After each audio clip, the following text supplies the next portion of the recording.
Hi, everyone. We're here today to talk about stories and the power that they have on us sharing our stories and the power it is to listen to other people's stories.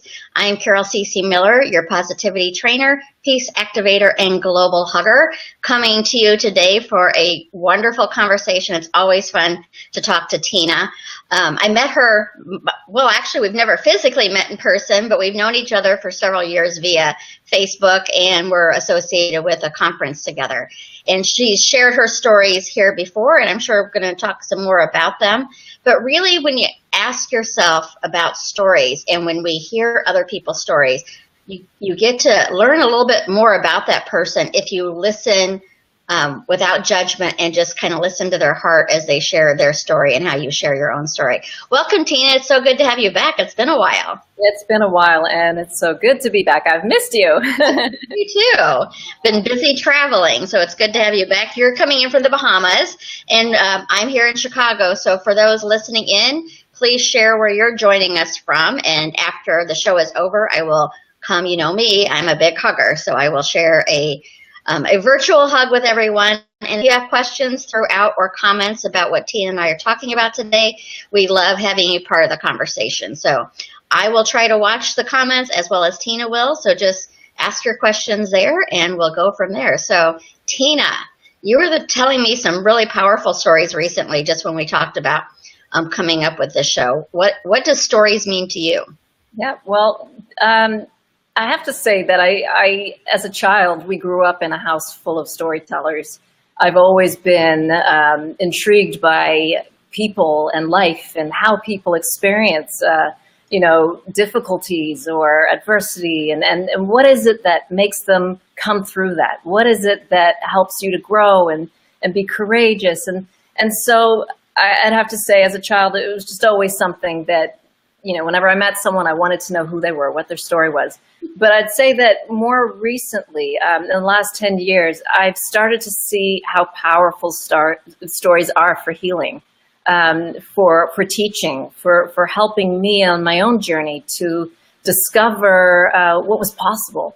And after losing my child, Meah, 11 years ago, my journey led me to Rwanda, where I became witness to many, many powerful stories of genocide and reconciliation. And from there, I realized that those stories could change lives. Those stories, if I brought those stories back to the Bahamas and I shared them in our schools, with our youth, with our community, I was curious to know what could happen. What are the possibilities? And so as I began sharing their stories, I started to see the shifts. I started to see the changes. And I started to realize, you know what? It's so important as people that we connect. We connect with life. And how do we connect with people? Through story. And so... And what I really like about that too is the fact that you do learn about different people, and it's so easy to make a blanket judgment on a situation that you don't know. But when you learn the background story of why that event happened or whatever, it certainly adds more compassion. I'm curious, though, as you're talking about the stories, for me, like the whole point is to heighten celebrations and lessen sorrows. And that's what we do this show for, and we've talked about the fact that we want to have some difficult conversations and bring a little bit more love and compassion on the table to it. I'm just curious, as far as I have found, most people want to help. The vast majority of people that I know want to help, but sometimes you can get so overwhelmed in hearing the big stories that are going on in the world right now that rather than doing a small thing to make an impact, you do nothing because it feels too overwhelming. And we were talking yesterday about some stories, and one of them you share with me. Whether we share it today or not, we'll see. But it just had such that impact to me of, is it going to inspire people or is it going to bring people into a bigger fear space? So what is some tips that you give for people on ways to even listen to other stories, especially ones that are, could be very not in alignment with who you are? Sure. That's a great question, actually. I think it's vitally important that when we listen to a story, First of all, that we open our hearts to that story. We open our mind to the possibilities. And what I mean by the possibilities, what are the lessons? What is it that we can take from the story? So yes, I can share a story about someone who's starving, some family that's going through tremendous adversity, and I can share some of the experiences that they've had. And you can either look at that and it can break your heart and you can say, life is terrible and this is I can't take this, and everybody's hurting and that's why life is so difficult. Sure, you can do that. Or you can take it into your heart and let that stir and let the magic happen, and then you can move to action and say, okay, what am I going to do today that perhaps I can't help that person, but what am I going to do one step today that's going to help someone? And that's what I've learned from my experiences, is that I can't save everyone, I can't help everyone, but I can most certainly do justice to that story. I can most certainly honor that person, the storyteller, by sharing that story, bringing about awareness, helping people to get that little nugget, that gem, that special blessing, that gift that comes from that story. And when I know that I've shared a story that's touched a life, that's perhaps made someone think differently about life, then I know that I've done something good today, and stories can change people. They change lives every day. I think absolutely. And I think one of the things that, as far as them changing people, even you said with your own story with Meah, that you really needed to hear other stories of how people went through a tragic situation and came out on the other side. Because we certainly can. I think it tends to happen more when something is not going well. And by the way, I live 3 blocks from a hospital, so there's an ambulance going by my window right now. This is life. But I think it's so easy when we're going through our own tragic or contrast, there's a variety of different hardships that we face in life, that it can feel very isolating, and that maybe we're the only ones going through it, so we don't want to share that story.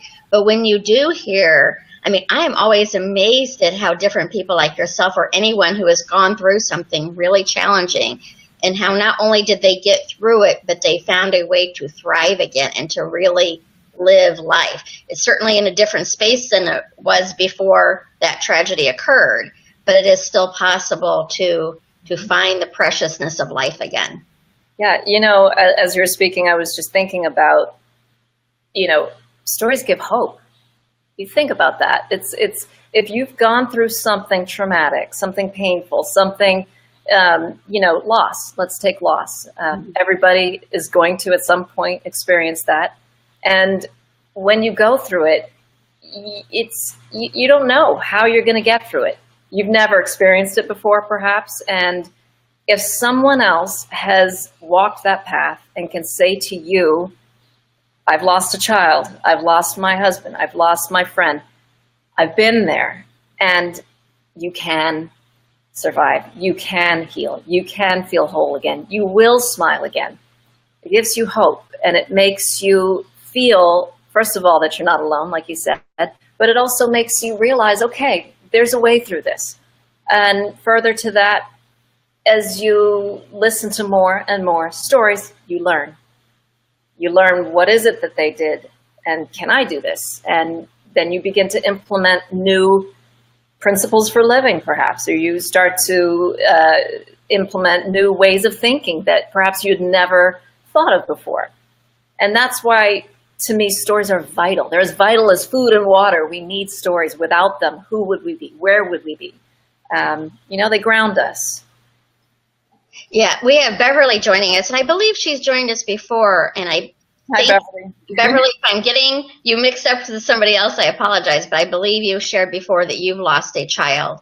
And so what Tina was saying, I absolutely agree. Like when you have that shared experience, and it's a different share, like your loss of a child compared to somebody else's loss, it is different, but there is still that connection that allows you to have more compassion and empathy. Like I can give you compassion and I can feel the loss, but because I've never personally lost a child, I can't experience it the same way for you as when you find people who have gone through that experience too, to give you hope. You know, and Beverly, I'm sorry. I'm sorry for your loss. And, you know, what I want to say is, you know, we've talked about this before, Carol, but like you said, nobody knows. No one knows. It's different for everyone.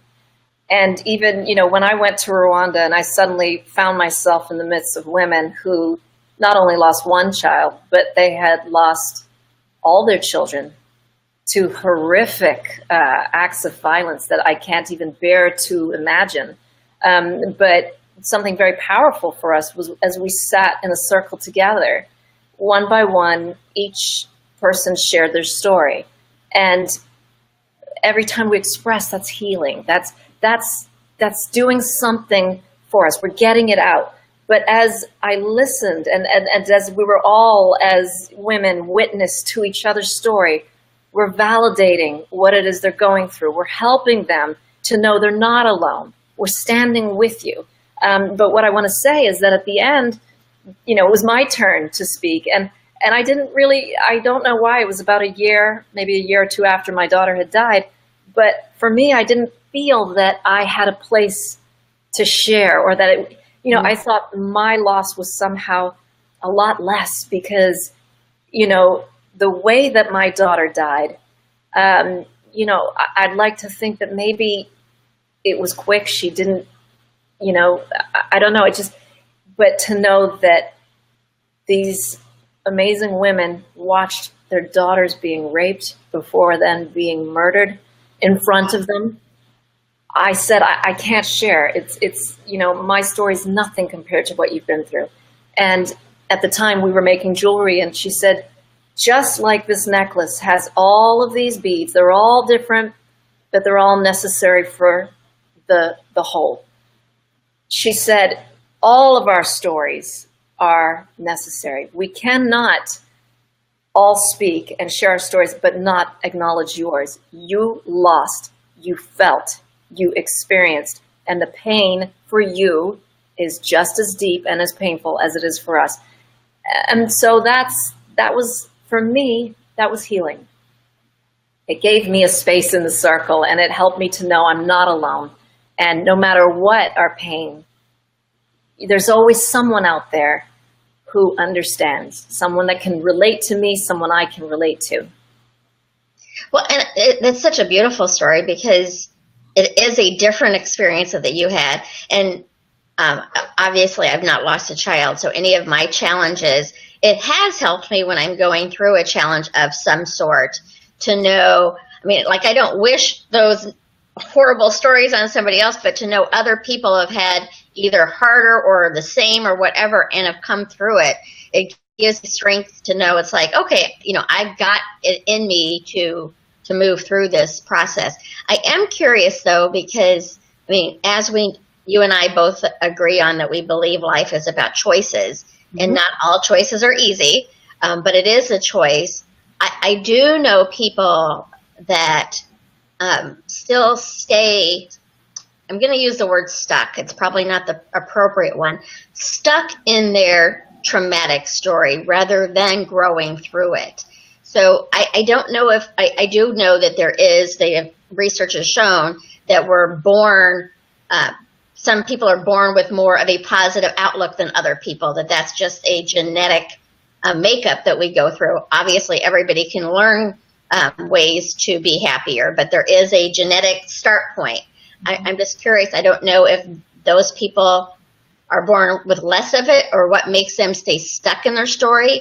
And maybe it takes their story 20 years before they get to the other side and can see life is worth living again. Yeah, surely I would believe that, you know, it's got much to do with your upbringing, your history. It's got to do with, if you believe in past lives, then perhaps you think it's a past life, something that you're carrying into the next life, if that's your belief. You know, there's obviously so many factors, and It's easy to get stuck and it's easy to get unstuck. Sometimes it happens when you least expect it.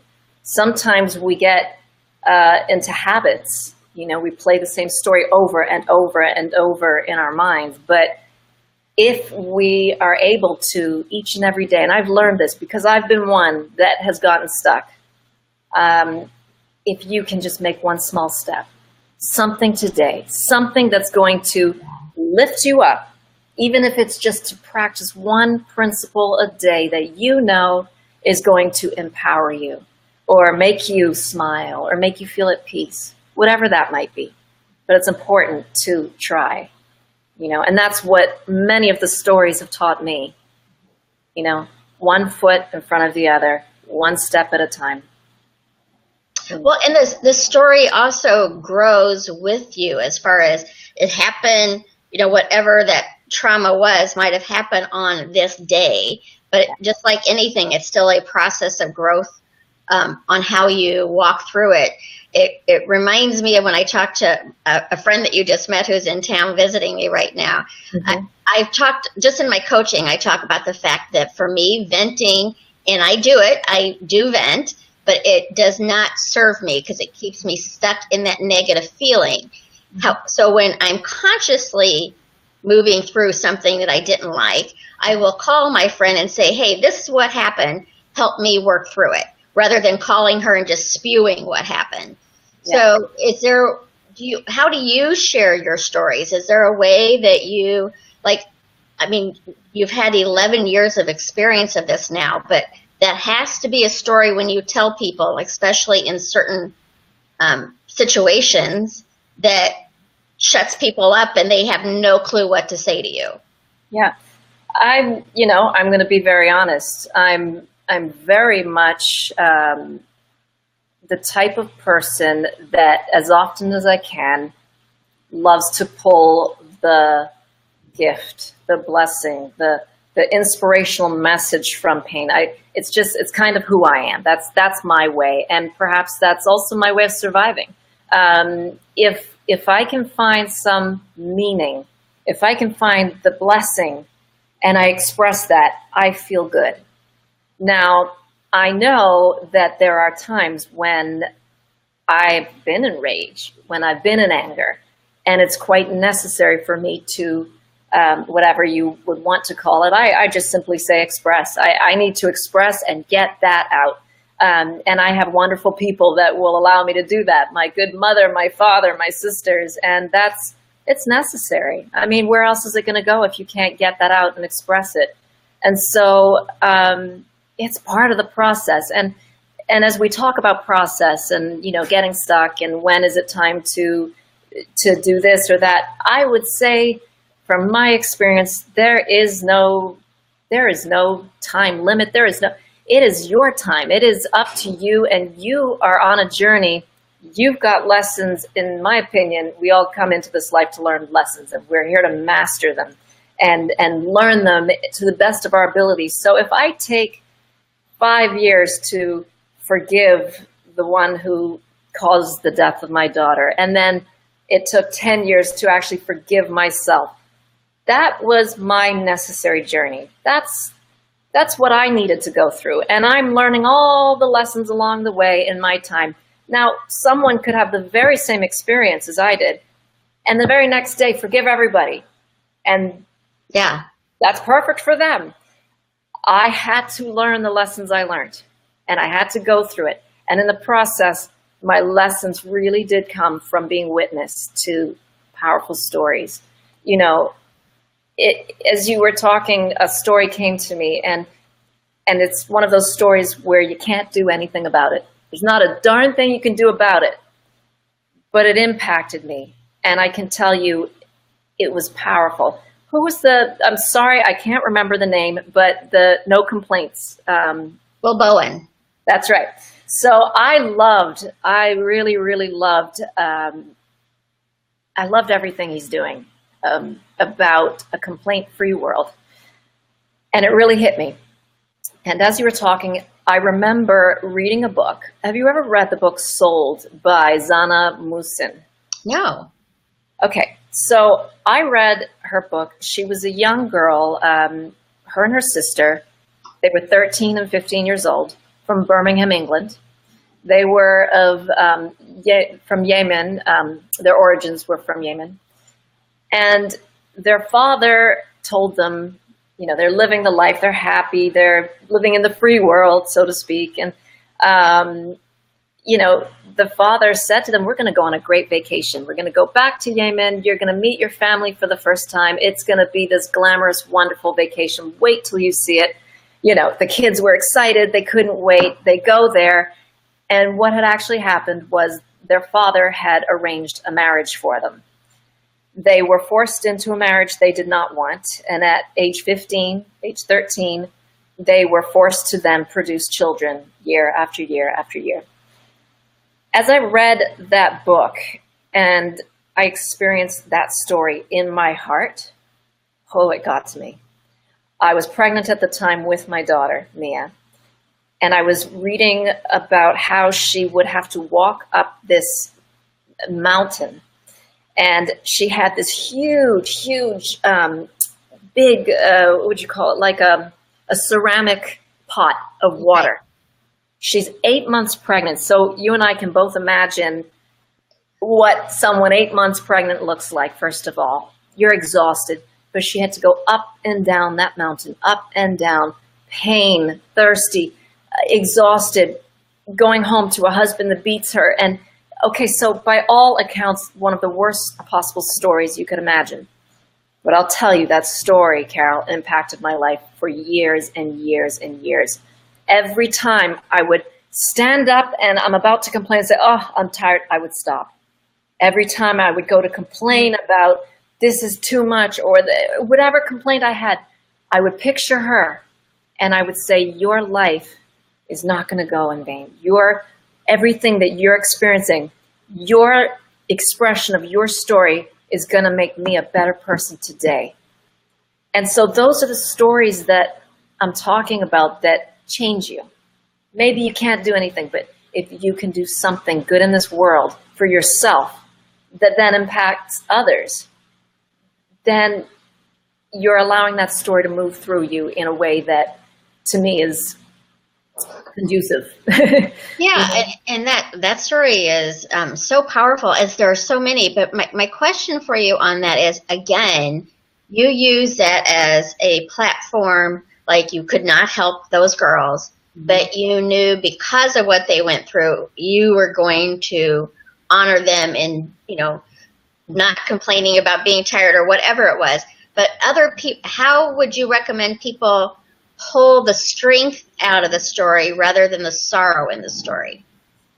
It's a choice, right? It is a choice. Okay. Yeah. But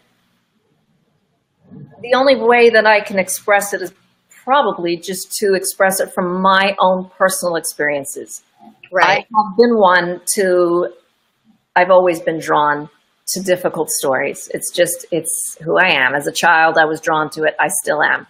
And perhaps it's because I want to expose my mind. I want to expand it. I want to understand what people from all parts of the globe experience.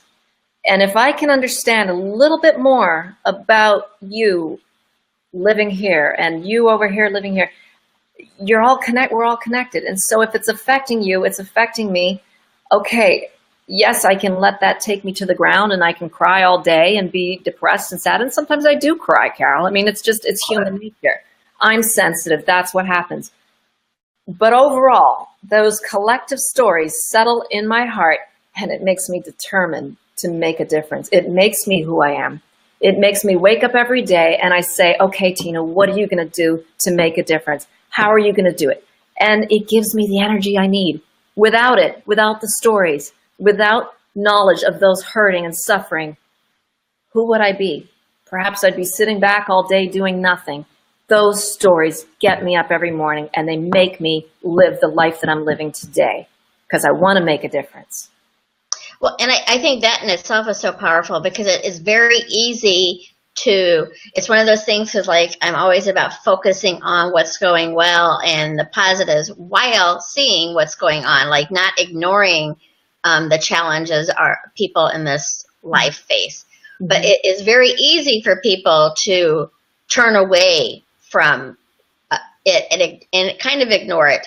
I mean, like the story that you shared about, feeding your kids and things like that. I'm sure we all know that exists in the world, but when you hear somebody's story about it, it's like when you put a face to a story. Now it's a person. It's not just, this ethnicity or this religion. It's a person that I can relate to more as a person. And that's one of the things I always say, rather than look at the world as 8 billion people, look at it as one person 8 billion times. Because when we're able to relate to a person more than we are to a billion Christians or a billion Muslims or those type of numbers. But I'm curious as far as the listening, like when you were in that circle and you heard those stories and shared your story, how I'm really feeling the sense lately more than ever that it's connection, and just looking at people and listening to them is so powerful because they're seen and they're heard. And I was telling you on the phone yesterday, it can be a challenge for me because I'm a fixer. So I have to remind myself, just listen and be compassionate and be loving, because I want to give them 5 different things that they could do to possibly change that story in this moment. Patience is not one of my strong suits. But I do know that the power in hearing their story more than me fixing their story is that I am witnessing their story and that I am hearing them and letting them know that they simply matter. Several years ago, one of our Gives Back events here in Chicago was we collected hats and gloves and some food and all sorts of different things and drove around the city of Chicago finding homeless people to offer, let them pick out of whatever.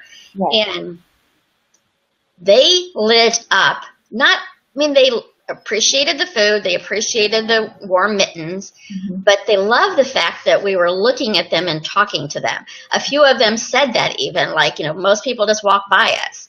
And so it's really being able to let people know that they matter and that, that they are connected through their story. Absolutely. And, I think that our presence is a story. Yeah. It shows that we care. It lets someone know that they're being heard. And let me share a story with you from Rwanda. And I know you'll appreciate this.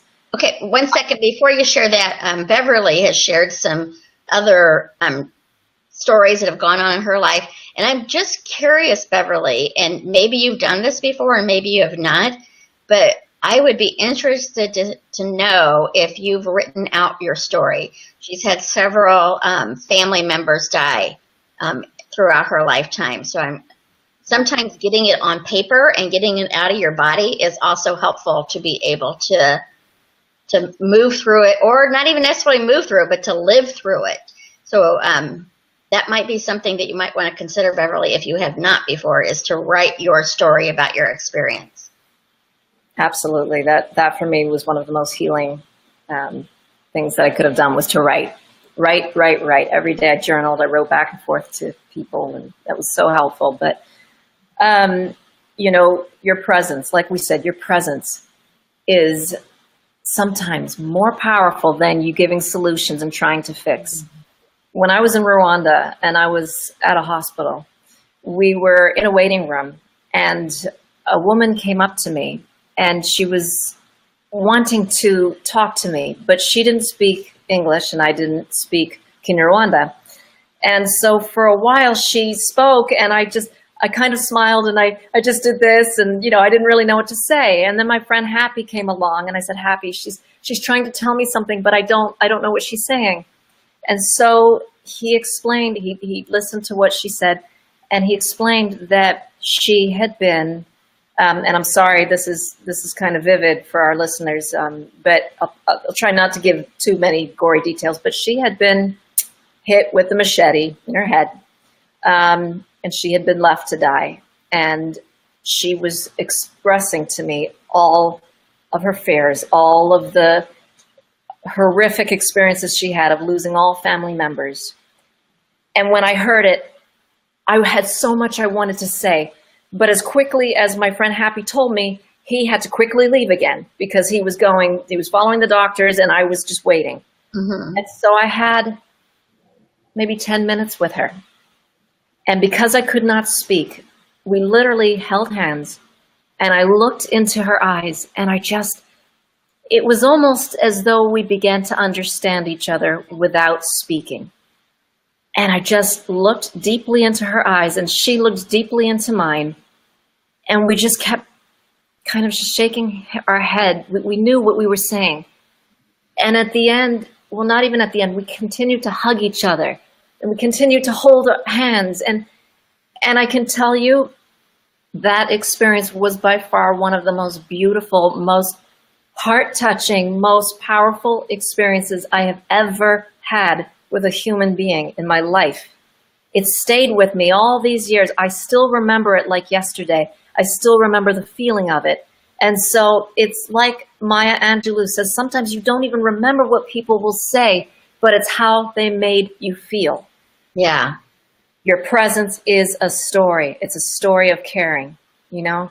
And sometimes that's more powerful than anything else, you know? I think that's such a good reminder because especially in a tragic situation, people want to help, they want to comfort you, and often can say the wrong thing unintentionally, but you have other children or whatever comment people make.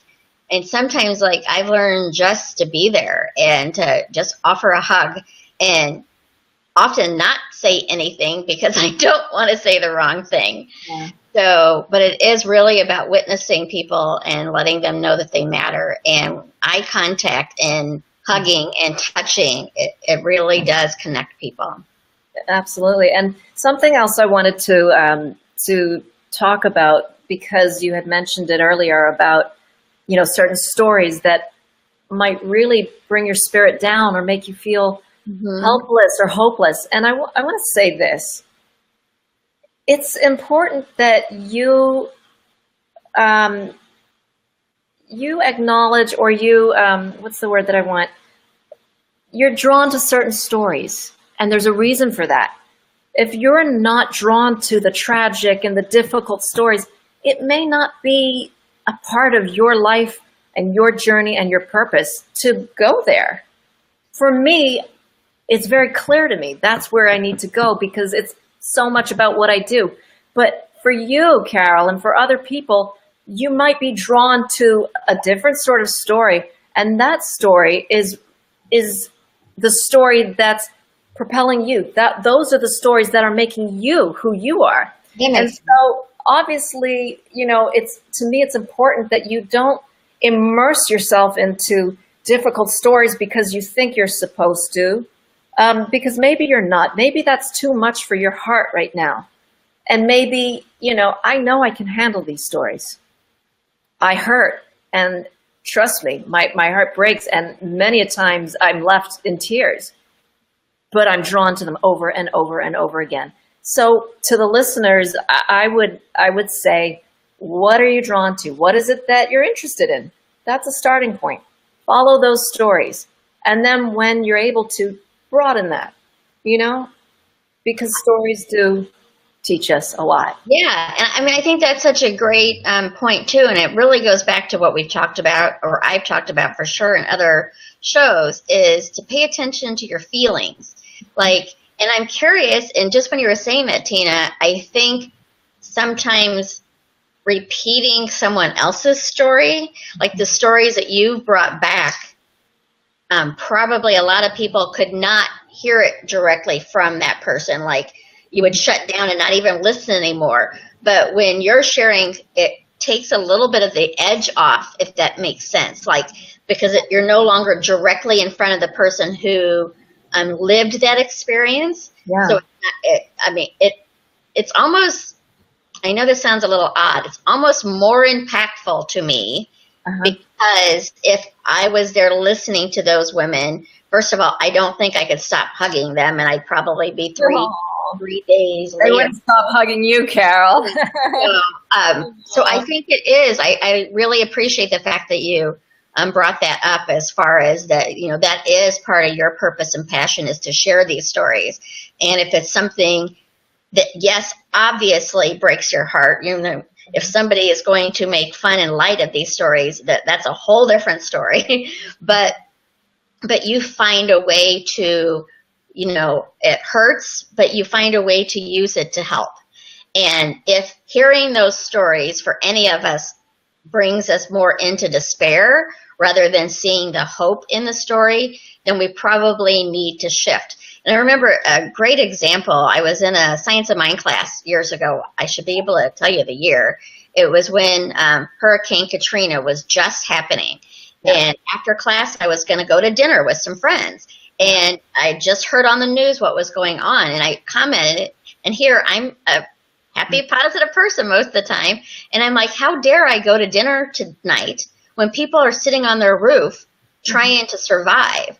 And my teacher's comment was like, so you going to dinner is going to affect them on the roof? And so she's like, if you want, collect money, send money, get clothes or whatever, but you're feeling bad for them is not a solution. Mm-hmm. And so it's like, use the story to either do good for that person or just like you've mentioned in your own life to honor them by being the best person you can be for your own story. Yeah, let it be a call to action. Yeah. Right? In some way. Yeah. A call to positive action. Yeah, I like that. And let's also talk about the stories of who we are. Sometimes we don't get to know our family's history and everything. But if you can learn those stories, or if you can reflect on those stories, they're part of the courage that's in you. They're the part of the hope, the faith, whatever that might be. And even if they're ugly stories, you have to try to transform that story and grow and emerge victorious because you've come from something that was difficult and painful, but this is who you are today. We've got to, in my opinion, find ways to express our stories, view our stories in ways that empower us, in ways that lift us, and teach us. And again, it's just like the process. If the story is brand new and just happened, the despair, anger, frustration, hurt is probably what the story is. So, it's a process. I just posted recently on Facebook. It was after the Manchester bombing. Yes. And I think it's so easy for all of us to get into such anger and frustration and sometimes rage about those horrific acts that I really encourage people, there's consequences. I'm not by any means saying that the people who do these kinds of things don't have consequences to face, but to know their story of what brought them to that place allows us to have compassion and also allows us to help others before they get to that place of acting out in, tragic experiences. So it's very easy for us to judge this is a bad person, they did a bad thing without knowing their story. Yes, the action was still not good, but by listening and hearing what they went through to get to that point, I think is really, for me, it's a really critical part in being able to stay in compassion.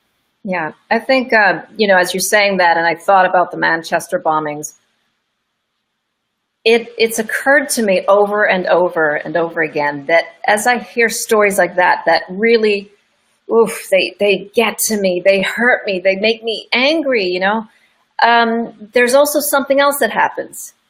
And they're shooting rockets of desire for me. They're helping me to say, okay, what do I want to do that makes a difference? Again, it's going back to, using the story to help you to make a difference. Right. And I'm a firm believer that what I do impacts everyone, as do every single, everything that has life in it, everything in this universe. We're all connected. And so even if you're doing something tiny, it's big. In the big scheme of things, it's actually really big. And so when I see that, okay, well, I'm going to infuse more love out into the universe. And I know that it sounds so simple to so many. And yet, you know, if you are radiating and you are giving light and love, then you're making someone else feel good and someone else over here and someone else. And the ripple effect, it's needed because there are a lot of people hurting when they see that story. And so you can at least be the light that lifts them and makes them feel better. Then you're doing something positive. Right. Well, and with that, like any of those type of stories for myself, and it does happen very quickly. It's like, you know, like you feel the frustration or the sadness around it, but immediately the stories start coming in, how people are opening up their homes for people to get in away from harm's way, and, you know, donating blood. And so there's so many powerful, good stories out of the tragedies too. You know, when hurricanes happen or earthquakes, and the village comes together to take care of each other and, you know, to help those heal who have lost people through that tragedy. An example that I've used many times is, I cannot remember his name all of a sudden, but the gentleman from America's Most Wanted, his son was murdered at the age of 6. John Wall. Yeah, and so because of that, he helped create a national database of fingerprints for missing children. So how many children, because of his tragic story, have had happier stories through it? So, well, we look at Immaculée Ilibigisa, for example, my friend who was the genocide survivor from Rwanda.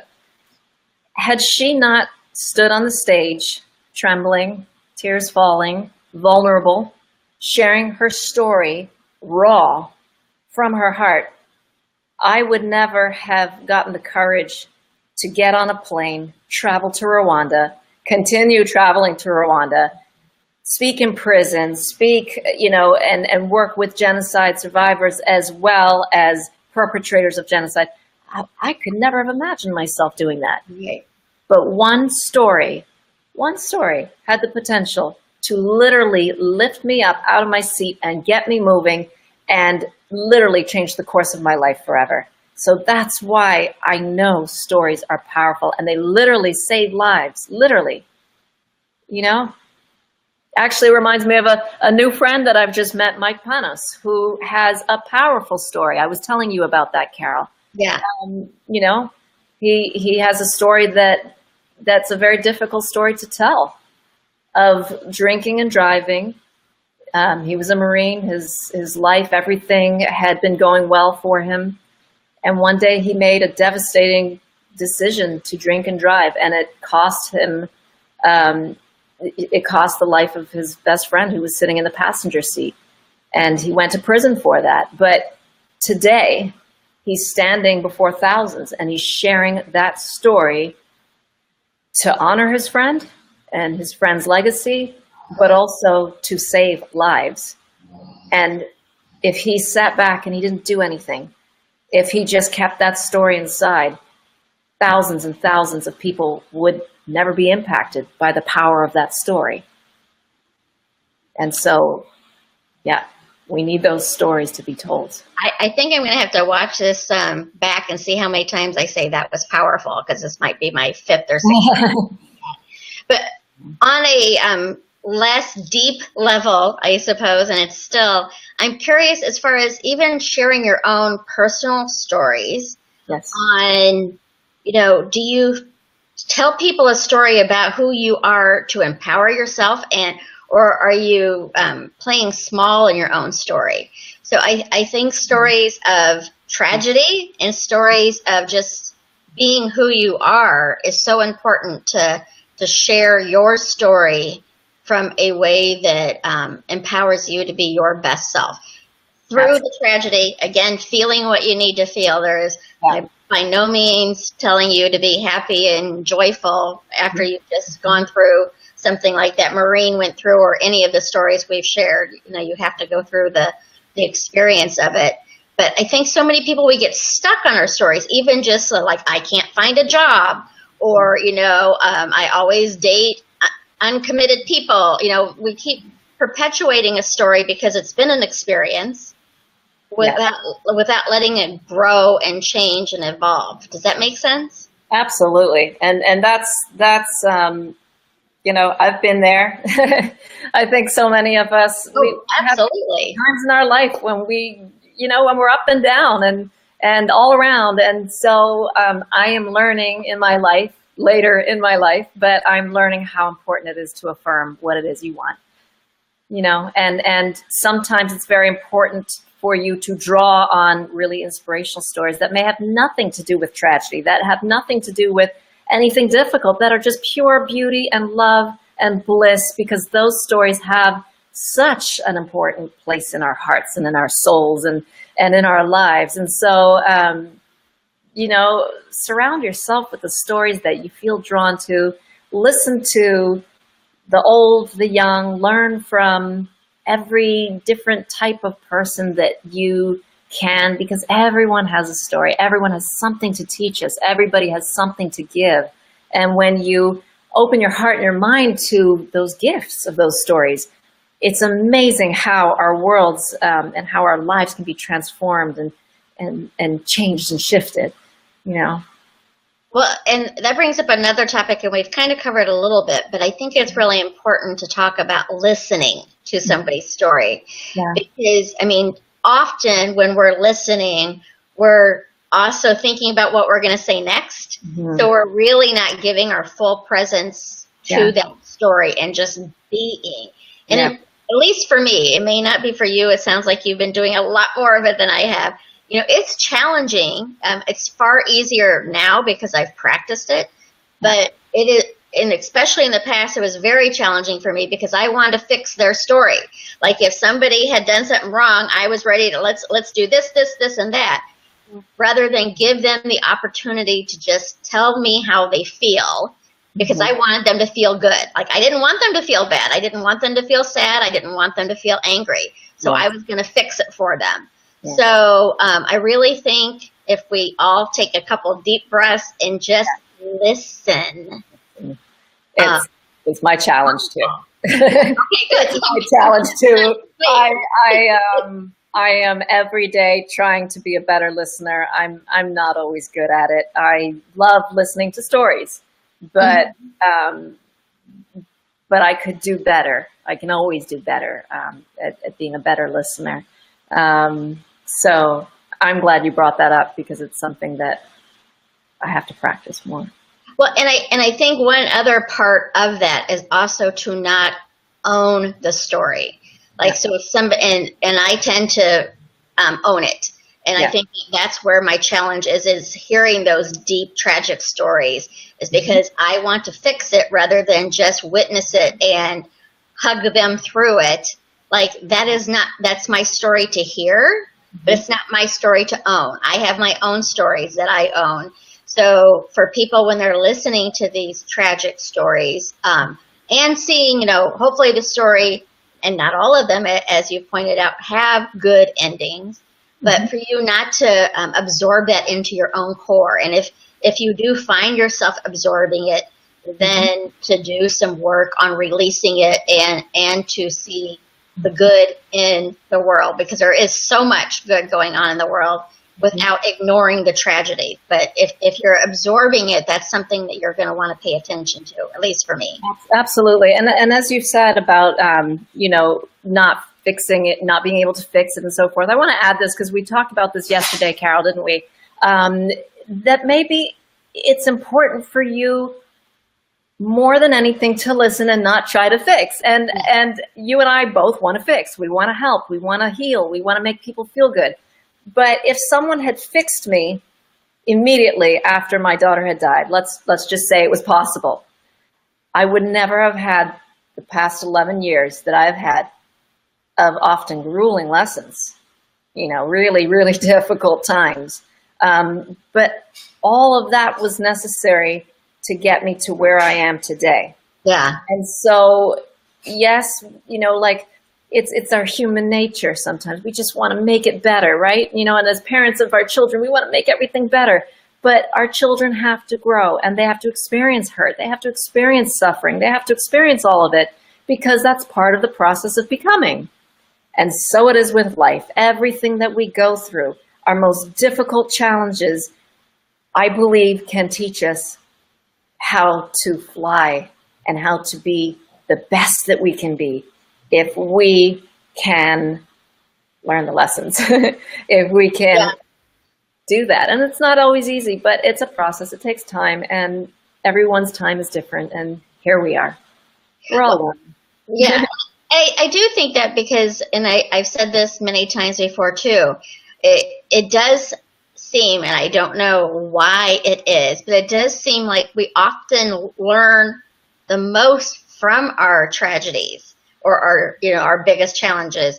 You hear people all the time who have had cancer say they would not wish it, on their worst enemy, but it was a gift to them because they really learned to live and really get into deep appreciation. When something's about getting ready to be taken from you, you have the opportunity to let it go or to really appreciate it. And I just know so many people who have had huge health challenges. They really live in deep appreciation now. The work I do, I live in deep appreciation. But I think that so many people, it does take that big ticket item of whatever it is to really wake us up in a way. Yeah. And I also think, as you were explaining that, again, like I had this whole vision of my worst times of myself. I'm remembering those times. And often, because these experiences we have are so deeply painful, sometimes you are alone with it. And sometimes that can feel like the worst thing. And yet, for me, it was the most amazing thing, because I remember those days crying deep, aching, sobbing cries, and feeling this pain that I can't even describe. It's just unlike anything I've ever felt before. And it's in that pain that you go deep, deep, deep into yourself, and you get to know yourself. And then you start to realize, oh my goodness, inside me is courage. Oh my gosh, I didn't realize I was this strong. I didn't realize. You see what I'm saying? It's like you find the parts of yourself, or rather those parts of yourself awaken, because those cries are so loud. You've awakened those parts of you that fell asleep. And that's a good thing. That's the blessing right there. And if you can get through those dark times and get to those high peaks, when you can, you hold on to those high peaks, and you hold on to the joy and the love and the appreciation, because that's what carries you through those dark times. And so the contrast is, to me, it's teaching us, it's growing us, it's shaping us, it's moving us. And all along, every step of the way, we are getting to understand who we are and live our purpose as we were meant to. And so it is. So it is. I wanted to add one more thing as far as the stories and sharing your story, because I do believe it has such power in personal healing for you to share your story, as well as healing to hear other people's stories.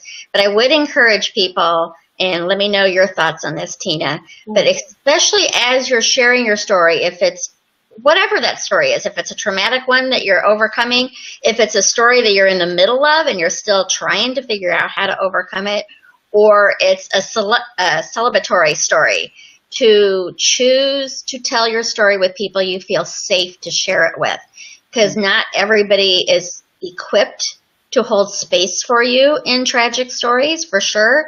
And they could do more harm for you than they can good if they're not able to see that story the way you need it to be heard.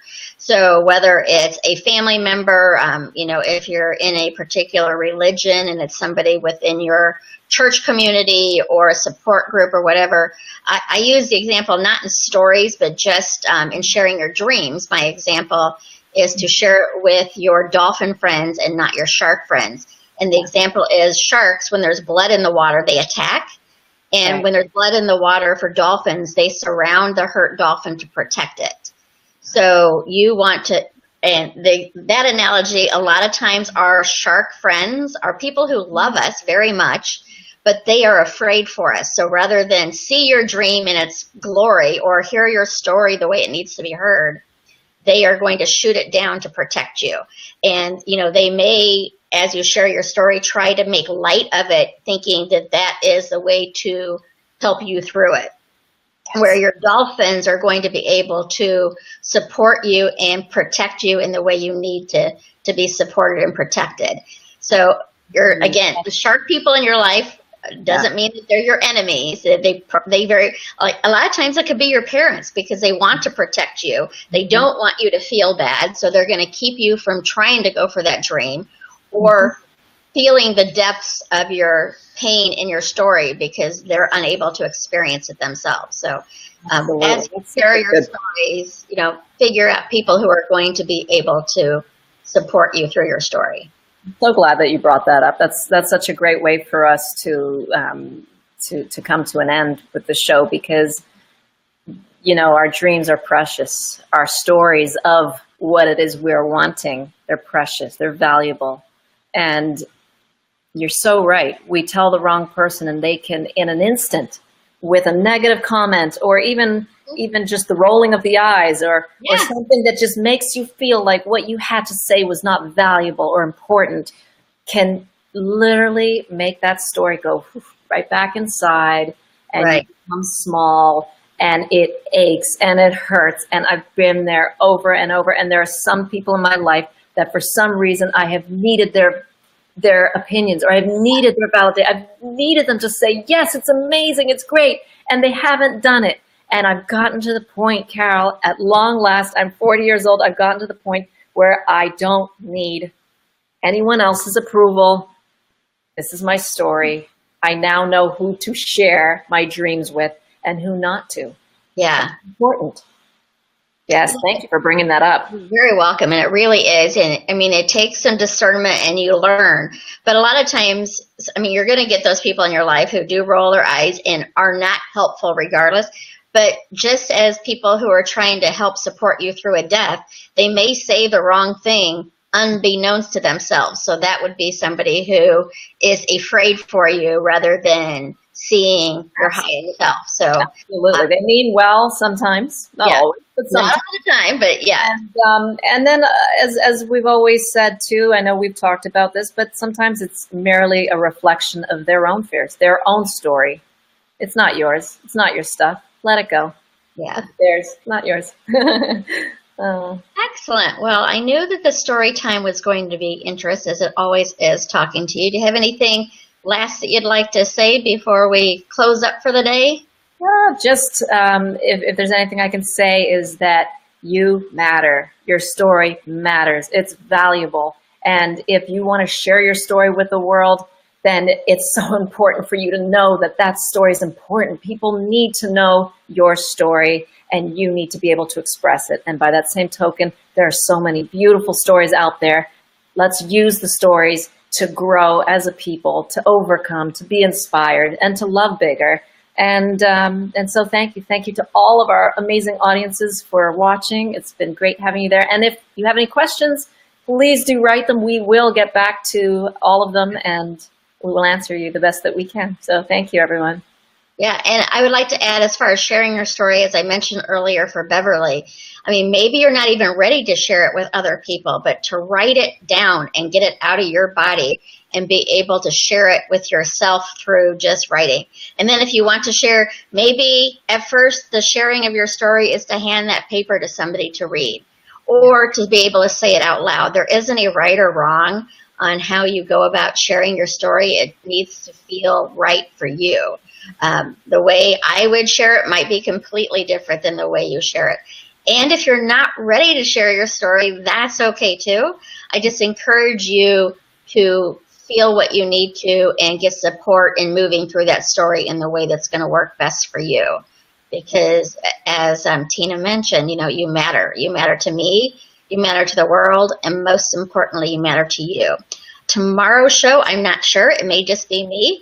I don't have a guest for that, but on Thursday, I'm going to be talking to Michael Lozzi about the emotion code and how emotions get stuck within our body. And there's a book, I do not remember the author, but Michael is certified in this procedure on how to help get rid of trapped emotions. It's a pretty fascinating tool that he's been teaching of late. And he's one of my favorite law of attraction mentors. So I'm really excited to talk to him this Thursday. And then next Thursday, we're going to be talking about a new book he has coming out in early June. So everyone have a great day. Go out there and share your smile, share a kind word, take a positive action, even take a positive action for you, because I promise you, if you do something to uplift your own life, as Tina mentioned, us living our best life filters out around us. So really adding some more love and kindness and compassion into the world is by being kinder and more loving and more compassionate to you. So we will talk again soon. Thanks, Tina. Thank you. Can't wait for the next conversation we have, and we'll talk soon. Everyone have a great day. Thanks, Carol. Have a great day. Bye. Bye-bye. Bye-bye.